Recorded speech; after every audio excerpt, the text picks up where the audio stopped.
Nope. Exit isn't here either. Man, I slept for 1 second and then I wake up here. How bad is this week gonna be? Well, looks like there's something over there. Oh, hell no. Genuinely despise this book. I was the closest I've ever been to ending it all when I read this. Okay, this one genuinely wasn't that bad. Yes, I know. I will get to you after I'm done with that one. Well, no point beating around the bush because this video should have came out about a month ago. Let's get this started.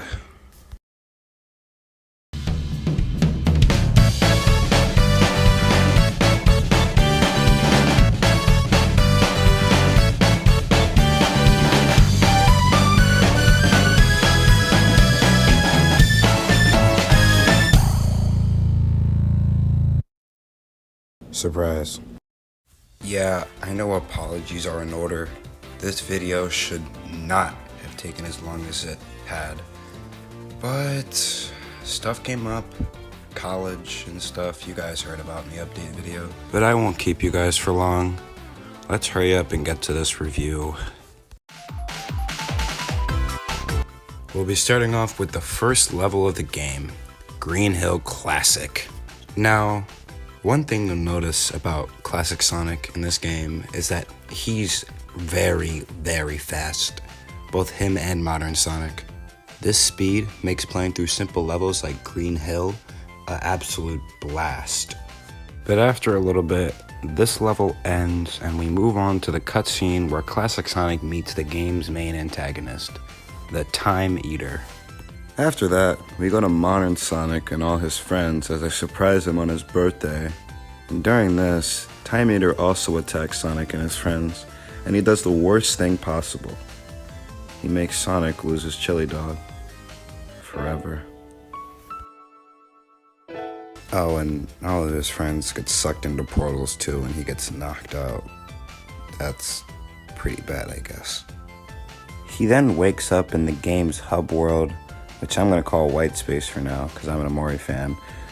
And then we see him go to modern Green Hill.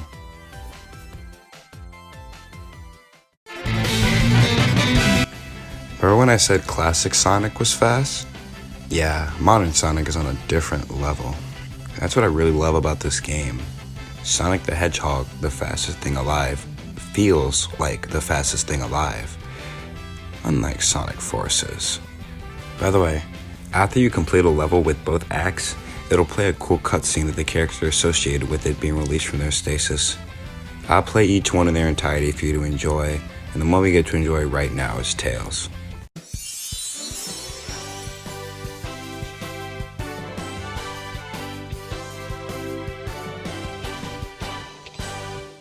Thanks, Sonic. I thought I was dead, floating without a body in a black limbo. Ugh, I'm gonna have nightmares for weeks.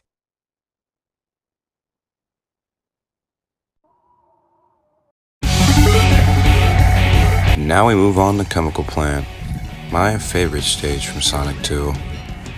As a Sonic fan, I was always sad that Chemical Plant didn't get enough love as Green Hill Zone. And, hot take, I wouldn't even call Green Hill Zone the best level from Sonic 1. It's Starlight Zone. Anyway, after a killer Chemical Plant 2 soundtrack, we finally finish this level and move on to the next one.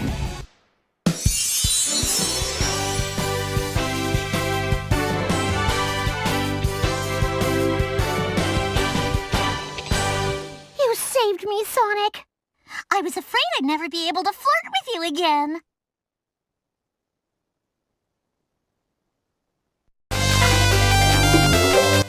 After Chemical Plant, we move on to Sky Sanctuary. Now, I know this is a very, very unpopular opinion, but I am not a fan of Sky Sanctuary. The level has good music, and it looks beautiful, but I just really don't like the way it plays. The level design isn't very good in my opinion. but that just might be me because I'm not a fan of sky levels in general. Instead of Sky Sanctuary, I would probably have Mushroom Hill. I've always loved Mushroom Hill as a level, and I'm sad that the 3DS version is the only way to play it in Generations. But I will not be showing gameplay of the 3DS version or be talking about it besides the levels. So, sorry 3DS fans.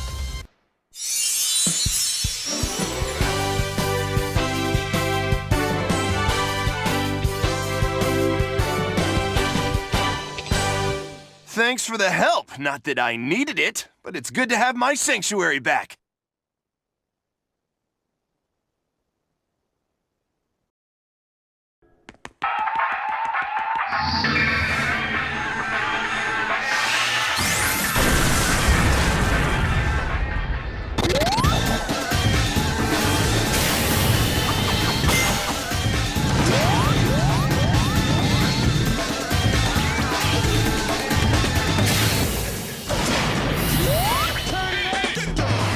And now we're off to the rival battles. The rival battles are a way to get the Chaos Emeralds, which the other way being the boss battles. Now, unfortunately, the Metal Sonic rival battle is probably my least favorite rival battle in the game. Notice how I say rival battle and not boss battle. Well, we'll get to my least favorite boss battle later. That aside, this fight is really easy to understand, which it is the first rival battle, so it has to be. Metal Sonic will attack you in different ways, and after every attack, he will get tired, so then Sonic can hit him. You hit him a few times during he's tired, and you win the boss fight with a cool little kick animation at the end. It's simple, it's nice, and yeah.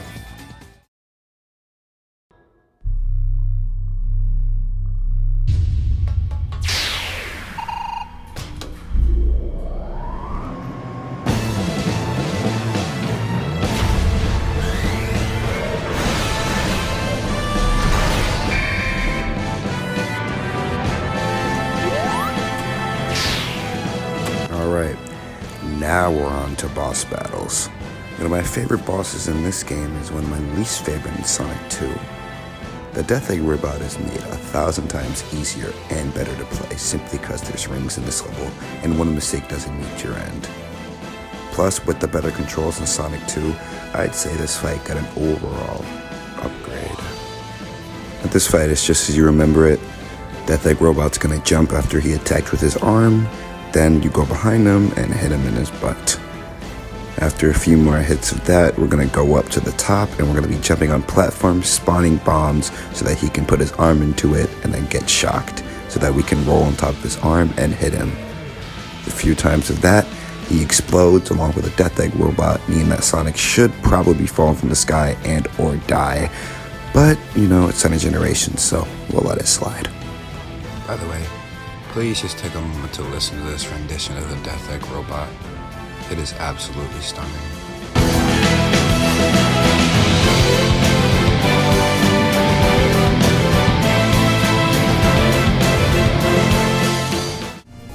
So after the fight, Eggman gets taken by the Time Meter, and then Classic Sonic goes to meet back up with Classic Tails and meets up with Modern Tails and Modern Sonic. The Tails deduce that they're traveling through space and time because of the Time Meter, and they have to fix everything before the Time Meter destroys everything. And so the two Sonics set off into the modern era. This is one of the levels that actually surprised me. Out of all the levels of Sonic Adventure, I never thought that Speed Highway was the most popular level in the game, if that is how they chose generation levels. If anything, I would have thought it would be Emerald Coast, but I'm not actually upset with this choice. I personally like Emerald Coast more, but Speed Highway is extremely fun. The only reason I don't put this level very high in the ranking coming later is because of the platforming sections, and falling platforms are probably my least favorite thing in the game. But other than that, this level's fine, and playing in the modern version is really fun.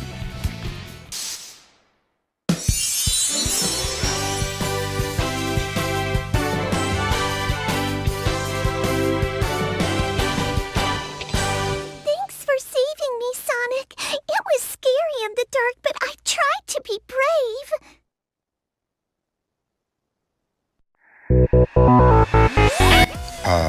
City Escape. One of my favorite Sonic levels ever. This is a choice I am not surprised with, as City Escape is probably the best level in Sonic Adventure 2. Now, would I have put it in here instead of Final Rush? Probably not, because Final Rush is my favorite level in Sonic 2.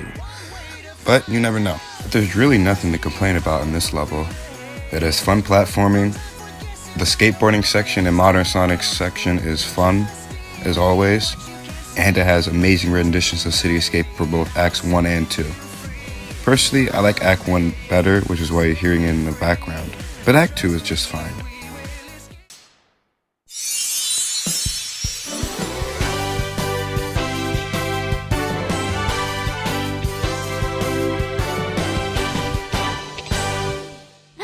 Thanks, Big Blue.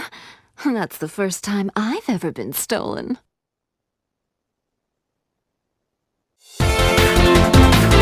Now we're on to Seaside Hill. Yeah, I'm gonna be completely honest, I do not agree with this choice at all. Seaside Hill is probably my third least favorite level from Sonic Heroes. The level's not bad, I just feel like it's a bit too boring for my taste. It looks beautiful, sounds nice, plays very, very boringly. Now, what would I want? I'd probably want Egg Fleet or Frog Forest. Two of my favorite levels from the Sonic Heroes. But the way they made Seaside Hill in Generations isn't bad, so I can't really complain much. Especially the modern level. The modern level is really fun. But I guess we're moving on now.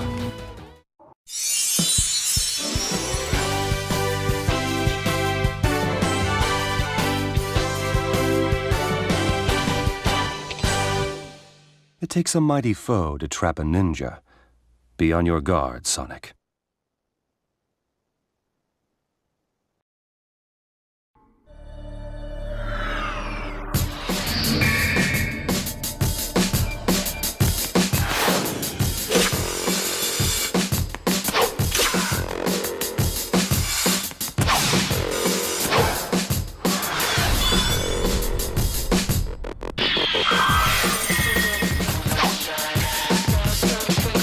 Now we're on to my favorite rival battle of the entire game, Sonic vs. Shadow.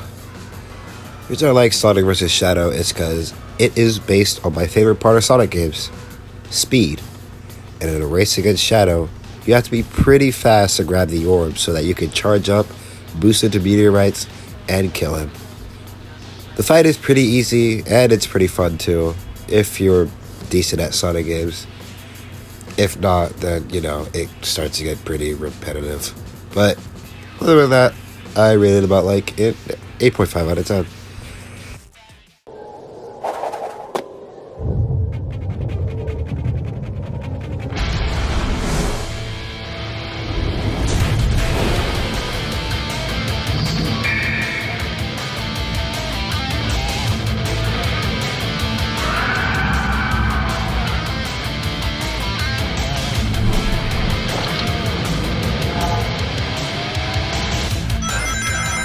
You guys remember when I said that we'd be getting to my least favorite boss in the game? Well, we finally made it. Now, I don't know what turned me off from Perfect Chaos so much. I love this boss fight in Sonic Adventure, and I expected to love it in Sonic Generations, but I just didn't for some reason.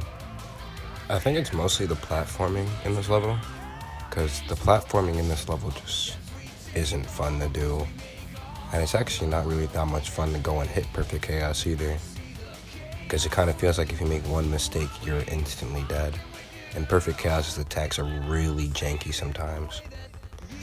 Other than that, listening to a rendition of Open Your Heart was, made this boss fight a lot easier.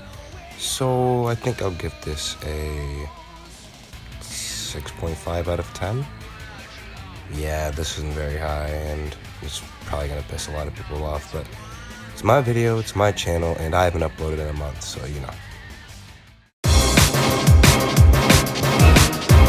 Welcome to Crisis City. Now, I really don't understand why I didn't like this level much as a kid. It's not even that long as I thought it was.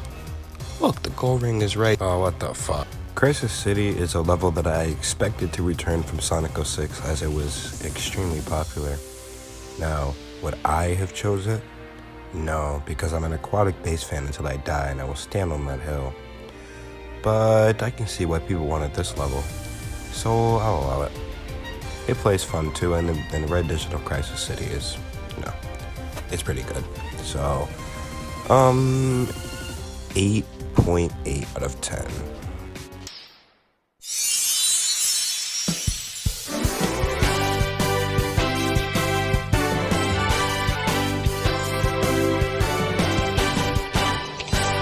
As much as I dislike relying on others, I'm grateful for your aid.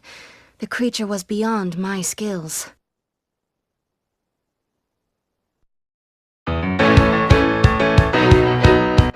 This is the level I was waiting for. My second favorite level from my favorite Sonic game. Well, I don't know if I would call it second favorite.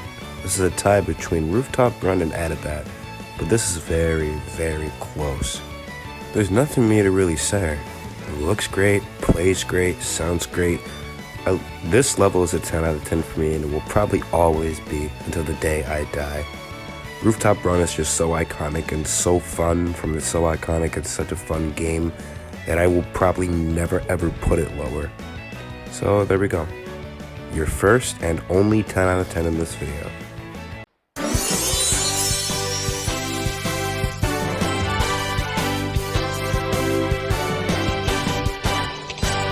Thanks, Sonic. You know, I got a hunch someone or something is controlling that monster.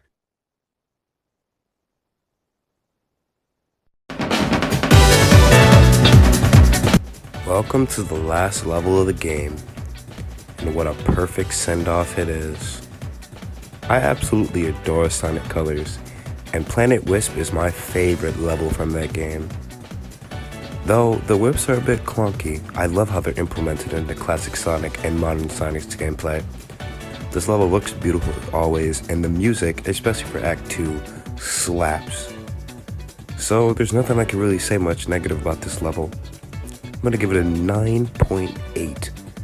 I don't like it quite as much as Rooftop Run, but I still absolutely adore this level, and it's one of my favorite levels in video game history.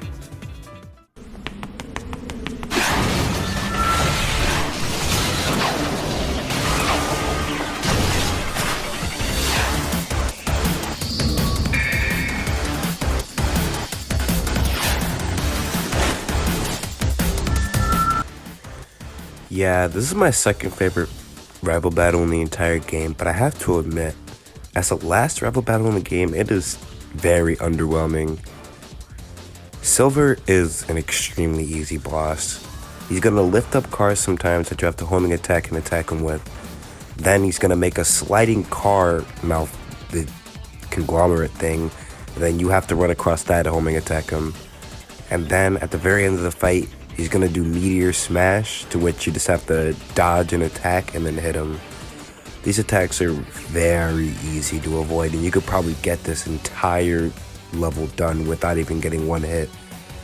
Though I love my boy Silver, so I have to put this at number 2. I think I'll rate this a 7.1. It's not bad, but it's not good either. At least the song is good.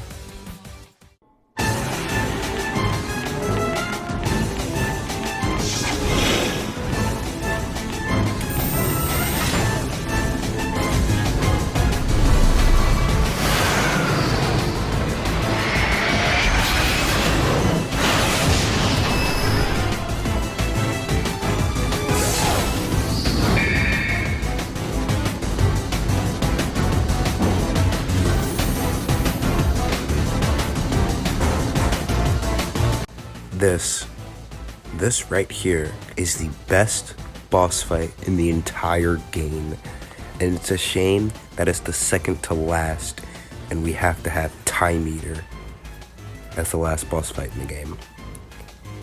I'm not going to explain anything about Egg Dragoon, not how to beat it, not its attack patterns, nothing. I genuinely think this is a boss fight you should play for yourself. Egg Dragoon is an amazingly done boss fight, and I am so surprised what they did with it from Sonic Unleashed. And so, after a boss battle with a boss I don't care about, Sonic and Sonic are able to regen their friends back to their main timeline, and everything is honky-dory. Before Classic Sonic leaves, he shows modern Sonic that he's learned the homing attack, and then Sonic and Tails both lead through a portal, and then the game ends. Now, I don't really have much to say about this game. While I absolutely love the gameplay, it can be wonky sometimes. While Classic Sonic controls fine, modern Sonic feels super slippery at times, especially when you're doing platforming. And there's a moment where Classic Sonic has it too. This game is also immediately very weak on bosses. The bosses in this game are not very good for most of them, or very challenging or well designed. While I do love them, I can't admit that fact.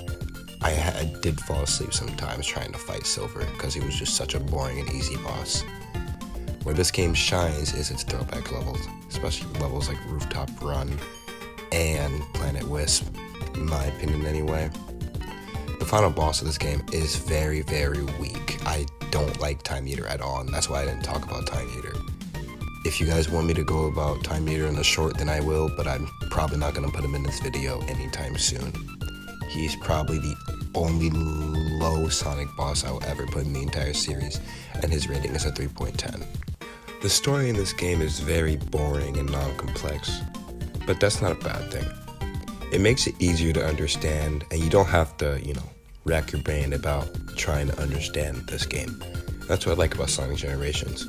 It's fun and easy to understand and doesn't really give much thought to the story, even though it probably should sometimes. And well, that's basically all I have to say about this. Despite all of my criticisms, I absolutely adore Sonic Generations, and I cannot wait until Sonic X Shadow Generations comes out. That is probably going to be one of my favorite games of all time. And if you enjoyed this video or disagreed or agreed with me in any way, let me know by leaving a like, a dislike, or a comment, or even join the Discord just to flame me. I don't know if you'll get banned because I don't really, make mod decisions in there because I'm lazy, but, you never know what might happen. And don't worry, I've been getting the hang of college, so videos will be coming back out at a regular rate. Other than that, I'm going to let you guys go. As always, have a good day and stay safe. I love you all, and I'll see you very soon. For real this time.